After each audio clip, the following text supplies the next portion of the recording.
ব্যস্ততার দুপুর, এই সময়টাকে শুধু দিনের মাঝামাঝি বলা ভুল হবে। এটা আসলে জীবনের সবচেয়ে বাস্তব, সবচেয়ে কর্মচঞ্চল আর সবচেয়ে নির্দ অর্থগুলোর একটি। সকালবেলার কোমলতা যখন হারিয়ে যায় আর বিকেলের শান্তি তখনও দূরে দাঁড়িয়ে অপেক্ষা করে, ঠিক সেই মাঝখানে দাঁড়িয়ে থাকে দুপুর। দায়িত্ব, চাপ, স্বপ্ন আর সংগ্রামের এক বিশাল মঞ্চ। তখন সূর্য মাথার ওপরে আগুনের মতো জ্বলতে থাকে,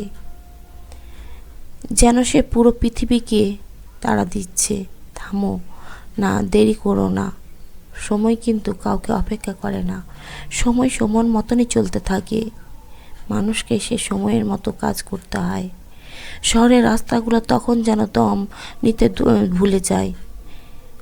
বাসের হর্ন, মানুষের ভিড়, অফিসের ব্যস্ততা, দোকানের ডাক, ফোনের রিংটোন সব মিলিয়ে তৈরি হয় এক অদ্ভুত শব্দমালা, যা ক্লান্ত করলেও জীবনের চলমানের প্রমাণ দেয়। এই দুপুর কেউ কাগজের ফাইল নিয়ে নড়ছে, কেউ কম্পিউটারের স্ক্রিনের সামনে বসে ভবিষ্যৎ গড়ছে, কেউ দোকানের কাউন্টারে দাঁড়িয়ে সংসারের হিসাব মেলাচ্ছে, কেউ আবার রান্নাঘরের আগুনে নিজের ভালোবাসার ঢেলে দিচ্ছে পরিবারের জন্য। বাইরে থেকে এই সব কিছু হয়তো শুধু কাজ মনে হয়, কিন্তু ভেতরে ভেতরে এগুলোই মানুষের স্বপ্ন, ইট ভবিষ্যতের ভিত্তি আর অস্তিত্বের প্রমাণ। দুপুরের ব্যস্ততা মানুষকে যেমন ক্লান্ত করে, তেমনি তাকে শক্ত করে তোলে।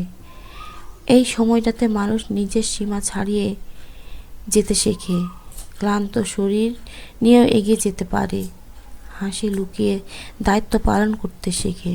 কারণ দুপুর জানে, যারা এখন থামবে তারা হয়তো সন্ধ্যার শান্তিটা ঠিক মতো উপভোগ করতে পারবে না। তবু এই নিত্যই ব্যস্ততার মাঝে কিছু কোমল মুহূর্ত লুকিয়ে থাকে। চায়ের কাপে এই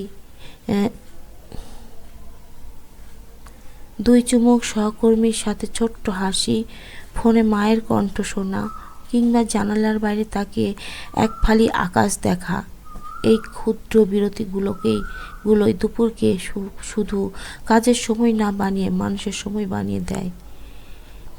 তখন বোঝা যায় জীবন শুধু ছুটে চলার নাম নয়, মাঝে মধ্যে থেমে নিঃশ্বাস নেওয়ার নামও জীবন। দুপুর আমাদের একটা অদ্ভুত শিক্ষা দেয়, স্বপ্নের জন্য লড়াই করতে হলে আরামের সময়টুকু কম থাকে।